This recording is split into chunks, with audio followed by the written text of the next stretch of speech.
In the name of the Father, and of the Son, and of the Holy Spirit. Praise the Lord. I'm sitting here to share with you once again the London capsule number 3. The title is Forgiveness and Reconciliation. In the last episode, I was speaking about the need of repentance, confession, and a new life in Christ Jesus. And next reflection I'm giving now is about forgiving and reconciling. We know love has two sides. It is like a coin with the two sides. Love your God, love your neighbor. They go together. Also, when we repent and come back to God by confession, we need to repent and go back to our neighbor. Yes, these are what I call two sides of repentance, I say. So not enough that we reconcile with God with a good confession or with a repentance. We have to come or return to our neighbor, our brothers and sisters, if you have offended or if they have offended. So let's take a few passages from the Bible. The Lord is very, very clear about his teaching about reconciliation.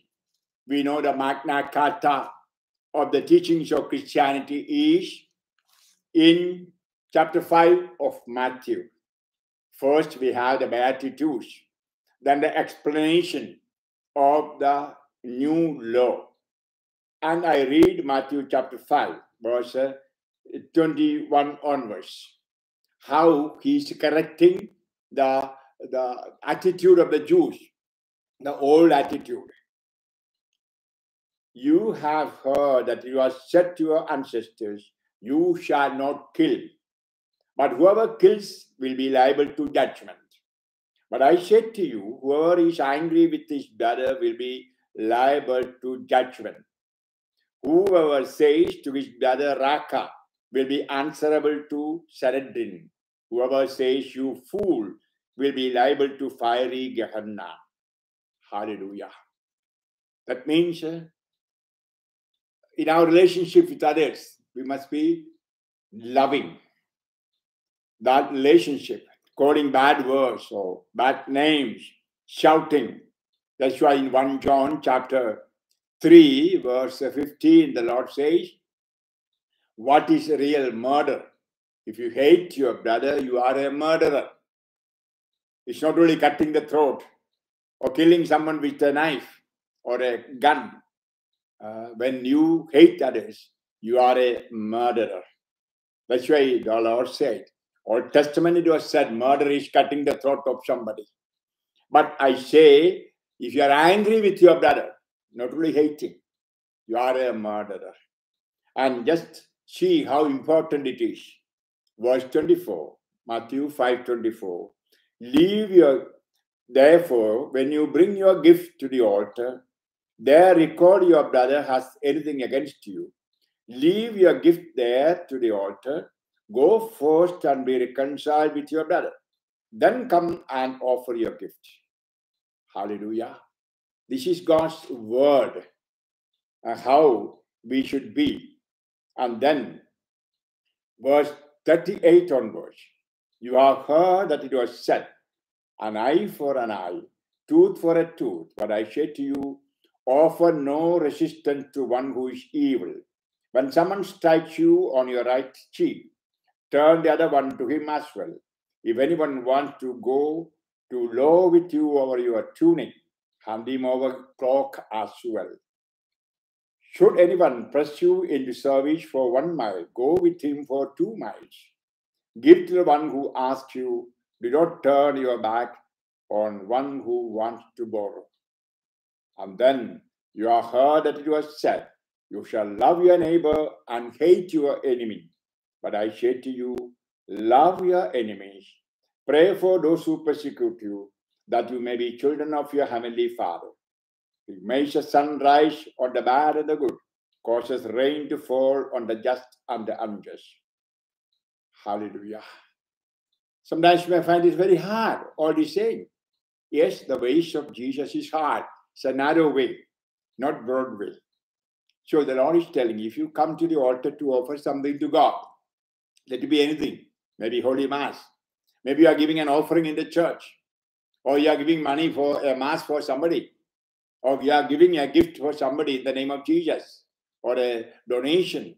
The Lord is telling, first reconcile. If you are anger in your heart, the Lord cannot accept your offering. You know, once I had a vision about myself long ago. I was angry with my bishop. I was angry with some of the priests. At the time, the Lord showed the holy masses I offered were not gone up to heaven. I saw everything was lying under the foot of the altar. I was crying. Asked Jesus, why the offering I made are at the foot of the altar? The Lord said, because you are not reconciled, I not accepted your offering. I really repented. I went reconciled. I knelt down to the bishop. I knelt down before the priest, reconciled. Then only my conscience was right. Yes, now also when I offend somebody, or when I feel that somebody has offended, I try to reconcile. If they don't forgive me, I pray for them. I pray that God may bless them. Sometimes they may not be free to come and ask pardon or give me pardon. Yes, during this time of Lent, my brothers and sisters, my children, examine your conscience and see whether you have any anger towards anyone, any hatred towards anyone. You know the beautiful prayer, the Our Father we pray. How do we pray? Forgive us our debts as we forgive our debtors. It's very, very, very, very, very clear. Only after forgiving others, we can ask God for forgiveness. And if you are not forgiven others, God cannot forgive us too. That's why we read in Matthew chapter 6, verse 14. If you forgive others their transgressions, your heavenly Father will forgive you. But if you do not forgive others, neither will your Father forgive your transgressions. Hallelujah. Words are very clear. The Lord always speaks a clear words. Also, when we stand in prayer, not only when we offer something to God, when we are asking for any favors from God, we need to forgive. Very clearly in Mark chapter 11, verse 25. Mark 11:25. When you stand to pray, forgive anyone against whom you have grievance, so that your heavenly Father may in turn forgive you your transgressions. Hallelujah. Hallelujah. Yes, I know some people, keeping anger towards own parents sometimes, or father-in-law, mother-in-law, daughter-in-law. And I know even to wife or husband, the spouse, they go to confession. They may make a confession saying, I'm angry with my husband. Then the confessor might say, forgive. I can't. Oh, I'm angry with my father-in-law or my sister-in-law. I can't. And the priest may be advising or may not be advising. And then the priest gives the absolution. Do you think those sins would be forgiven? No, I don't believe. Because the word of God says, if you don't forgive your sins, you will not be forgiven. Actually, we have to go to confession after forgiving others or reconciling with others. At least try to find out to whom you feel anger or feel hatred. And then give grace, ask God's grace to forgive them from the heart. And then pray for them. Pray that God may bless them, not simply praying for them. Lord bless them. Only if you have love in the heart, you can do that. At least so much you do before confession. So much. If possible, when the Holy Spirit inspires or gives you enlightenment, call a telephone and ask pardon. Or go and meet if possible. Now no pandemic, no COVID. You can. I forgive you. I give you forgiveness. Or you forgive me. Yeah, there are two things, One, If somebody offended you, you simply pardon from your side. Don't wait for him to come. Or any condition, unconditional forgiveness you have to give from your part. And if they offended, they simply forgive. And if you offended, go and ask pardon, at least in the spirit. Action you do later. May God bless for that. But first, for reconciliation with God, you have to reconcile in your heart with your neighbor. Please do it. It's a grace. It's a grace. I'm sure God will give grace during this time of Lent. Lent is a time the Lord is showering innumerable blessings on people, which He brought by His passion, death, and resurrection. We have a beautiful passage in the book of Sirach, chapter 28, 1 onwards. Sirach, chapter 28, verse 1 onwards. The vengeful will suffer the Lord's vengeance, for He remembers their sins in detail. Forgive your neighbor's injustice. Then when you pray, your own sins should be forgiven. Hallelujah. The same thing Jesus has told. Should a man nourish anger against his fellows and expect healing from the Lord? Very specifically speaking about healing. I know many people participate in my prayer for healing. And many complain saying that, I'm not healed, I'm not healed. Sometimes I ask them, are you not angry with your husband? Yes, Father. Are you not angry with your daughter-in-law? Yes, Father. I said, God cannot hear your prayer, cannot answer your prayer. Should a man or woman nourish anger against his fellows and expect healing from the Lord? Not only inner healing, physical healing, or any blessing from the Lord. I remember once, I was with Gabi, my constant companion for preaching, in a supermarket. A Croatian man, young man, came and he said, Slavimo Gospodina, that means praise be Jesus Christ. I also replied, praise the Lord. He said, Father, I had attended your retreat in our capital, Zagreb. Very good. I was happy. He said, ever since I attended your retreat, I don't say the prayer, the Our Father. My God. I felt bad. Young man, after attending my retreat, stopped praying the Our Father. I asked my son, why? His immediate answer with the tears. I cannot forgive my father. He was alcoholic, he was immoral, he was beating my wife, his wife, my mother. At last, my mother died with a tuberculosis. And my father died in an accident. I cannot forgive. I cannot forgive him, Father. And in the retreat you said, unless you forgive, God will not forgive. And you cannot say the Our Father without forgiving others. It touched my conscience, Father James. I cannot forgive. My father was very bad. Often I pray that he may go to hell. I felt bad. You know what I did? That time I was not on my wheelchair. I knelt before him. I prostrated and kissed his feet and said, my son. I called him my son. Forgive me. I was an adulterer, immoral. I cheated your mother. I beaten your mother. I was alcoholic. I lived all kinds of bad life. I broke all the commandments. I never loved Jesus. I had no faith. My son, forgive me. In the words of your own Father, I spoke. That's what the Holy Spirit inspires me to do. When I saw his tears falling on my dress, my cassock, my soutane, I looked up. He was crying. He was telling, I forgive. I forgive. I simply asked, whom? My papa. And then, he took out a knife from his pocket and handed over to me. He said, I was keeping this knife with anger to my papa. I know he was killed in an accident, but ever since I was angry with him, I was keeping this knife to kill him. Now I forgive. Father, I loved him. Maybe he was born in a bad situation, brought up in a bad situation. I don't know. I don't want to judge him. I want him to go to heaven. But he died with a sin. Will God forgive? I'm ready to make a confession on his behalf, all his sins. Father James, can you give an absolution for my papa? Shall I give some money to offer mass for him? Till now, I wanted him to go to hell. No, Father, I'm sinful. Forgive me. You know, he went on pouring out his heart in great sorrow. Looking at him, I thought to myself, this is real, genuine conversion. He is an authentic Christian. Hallelujah.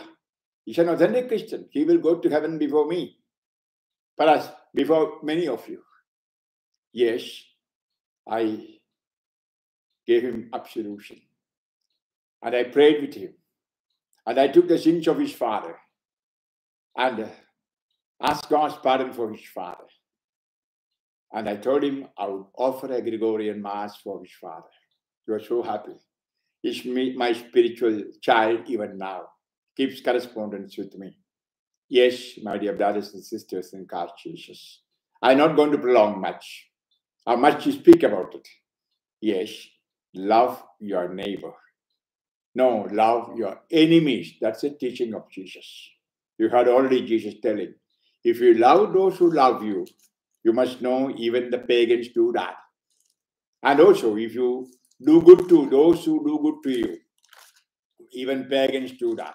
But you are a Christian, so love your enemy. Pray for those who persecute you. Though that you may be the children of God. Are you children of God? Yes, I'm sure. If you love those who love you, what recompense will you have? Do not even the tax collectors do the same? If you greet your brothers only, what is unusual about that? Do the pagans do the same? Oh, my Jesus. The words of the Lord is very, very, very clear. In order that we may be good children of God, we have to forgive others and reconcile. So again, I say, take the cross in your hand, the crucifix. Look at Jesus, who says, forgive them, they do not know what they do. Yes, do the same with all your enemies, so-called enemies. A Christian should have never enemies, only friends. Jesus calls us friends. We should have only friends around us and amidst us. Yes, only brothers and sisters, no enemy. If you feel any enmity, anger, hatred, forgive, make them friends and love. Jesus' commandment is, love one another as I have loved you. He loved us to the extent of shedding even the last drop of his blood. With the same love, you have to love others, your wife, your husband, your parents, your children, neighbors, and whomever you meet in the world, with whom you live. Then you are an authentic Christian. Let this time of Lent be a time, Holy Spirit, show the areas where you need to forgive and reconcile. Closing the eyes. Look at the crucified Lord. Lord Jesus, I pray for all those who heard this episode. Come to their heart. Give them grace to forgive and reconcile. I see some of them finding very, very hard to forgive others. They're finding difficult. If only you give your grace, your Holy Spirit, they can. Come, Holy Spirit, come. Help them to come back to you. Come them to return to you during this time of Lent. Cause them to come to the rivers of living water and get grace and power to live a holy life in your heart, an authentic Christian Catholic life. Jesus, I see people are angry with the parents, grandparents, even ancestors who passed away. Give them grace to forgive. I see married couples with anger towards each other. Parents, children with anger towards parents, parents with anger towards children. Also, I see between brothers, people not talking to each other, angry. Lord Jesus, right now, come. Give the grace to reconcile during this time of Lent. Let this Lent be a time of reconciliation with God, with one another. Fill them with the love in the heart. Holy Spirit, Lord, come. Holy Spirit, Holy Spirit, come with your fire. Holy Spirit, Holy Spirit, come with your fire. Holy Spirit, come with your fire. Holy Spirit, come with your fire. Come, Holy Spirit, let your fire fall. Let your fire fall, Holy Spirit, Lord, come into the hearts of each one. I take each one to you, Lord. They are human, Lord. They are in the flesh and blood. They have offended several people. Also, they are offended by others. Now, send your Holy Spirit so that they may forgive others, pardon others. Also, they may have the humility to go and ask pardon to reconcile. Right now, I take each one who listens to me and pray with me to your sacred heart, that the living water and blood from your heart flow to them, that they may be good children of God by forgiving and loving. I take all of you to the heart of Jesus, to the Immaculate Heart of Mary, and bless you in the name of the Father, and of the Son, and of the Holy Spirit. Amen. Have a fruitful Lent. Let the innumerable blessings of the suffering, passion, death, and resurrection of Christ fall on you, on your family, on your country, and the whole world. Praise the Lord, and we'll look forward to the next episode, London Capsule.